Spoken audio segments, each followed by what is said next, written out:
Nak buat konsert KRU tidak, tetapi ada strategi kami yang nanti saya akan umumkan. Saya tak anggap saya ni sebagai artis lagi dah. Saya rasa terus terang saya kata mungkin selebriti orang kenal, ya betul. Masa saya dengan Yusri dan Adri aktif menyanyi, mungkin saya kena marah lah bagian macam ni. Selebriti tempatan, saya rasa tidak ada kod yang berfikir untuk membuat taman tema.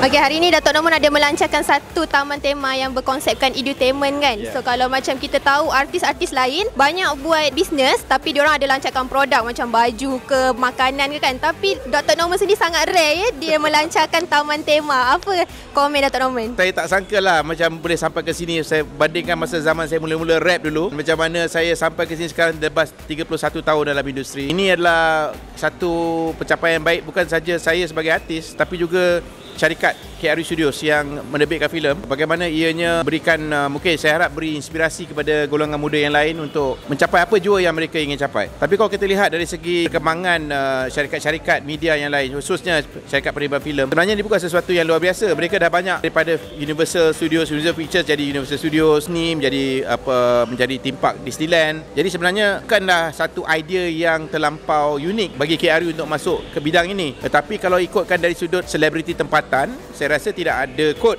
yang berfikir untuk membuat taman tema. Malah di peringkat serantau dan juga antarabangsa pun saya tak tahu siapa yang saya boleh fikirkan sekarang. Ada kebanyakan mereka merukat fashion line, of course, ada buat syarikat rakaman pun ada banyak. Tapi saya rasa nak buat theme park ni jaranglah orang buat. Alhamdulillah dengan sokongan yang saya terima daripada pelbagai pihak, khususnya daripada Pembangunan Putrajaya dan juga rakan kongsi saya rasa ini satu kelainan yang kita bawa ni bukan saja untuk tujuan untuk komersial tapi juga ada matlamat sosialnya juga. Of course konsepnya edutainment, bertemakan environment dan juga bertemakan hidupan liar. Okey, kita tahu asalnya Dato' Norman ni dalam grup trio kan KRU, tapi sekarang kita tengok masing-masing dah menceburi bidang bisnes. Adakah nak keluar sepenuhnya dari bidang hiburan nak masuk bisnes ataupun macam mana? Sedar tak sedar sekarang ni KRU dah terjebak dalam industri pelancongan. Tapi industri pelancongan ni tak pernah saya terfikir bahawa saya akan menceburi bidang ni secara macam menyeluruh macam beginilah. Adik-adik saya memang dia orang kreatif. Jadi saya masih mendapatkan nikmat daripada mereka untuk buat pelbagai projek tertentu. Tak kiralah nak buat lagu ke, nak buat filem dan sebagainya. Tetapi saya rasa untuk bisnes ni bukan dalam bidang yang mereka minat.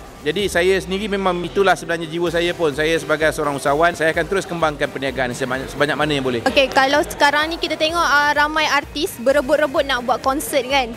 Contoh sendiri kalau artis legend adalah Ella. Okey, KRU ada tak terfikir nak buat konsert Gergasi lagi sekali? Nak buat konsert KRU tidak, tetapi ada strategi kami yang nanti saya akan umumkan.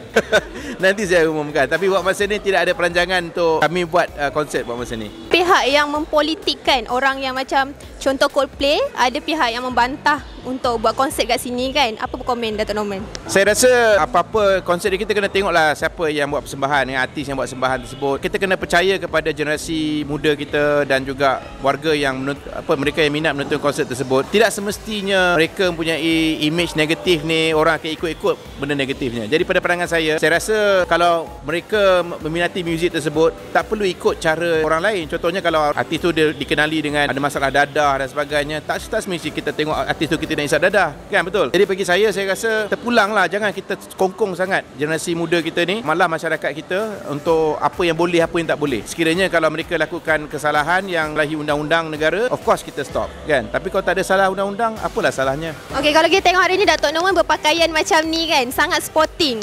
Jadi Dato' Norman tak terfikir ke macam mana image tu akan drop sikit ke, macam mana ke? Apa komen? Saya pada hari ni, saya kena sesuai dengan jiwa saya pada hari ni nak promote Wetland Studios. Jadi bagi saya rasa saya tak anggap saya ni sebagai artis lagi dah. Saya rasa terus terang saya kata mungkin selebriti orang kenal, ya betul. Tapi saya tak rasa macam saya ni nak fikir kena hip hop, kena pakai macam hip hop kan. Tak adalah. Saya tak rasa zaman tu dah lepas pada saya. Kalau dulu masa saya dengan Yusri dan Adri aktif menyanyi, mungkin saya kena marah lah bagian macam ni.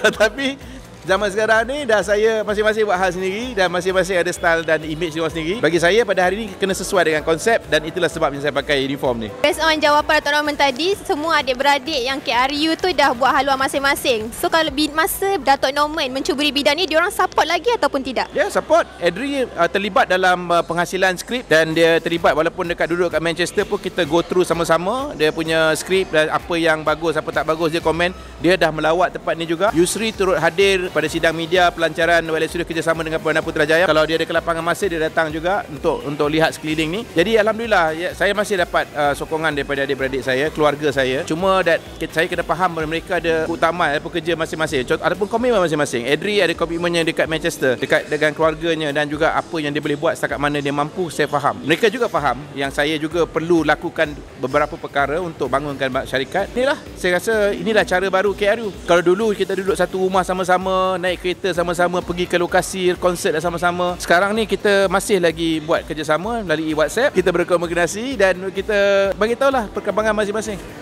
Terima kasih banyak Datuk Norman.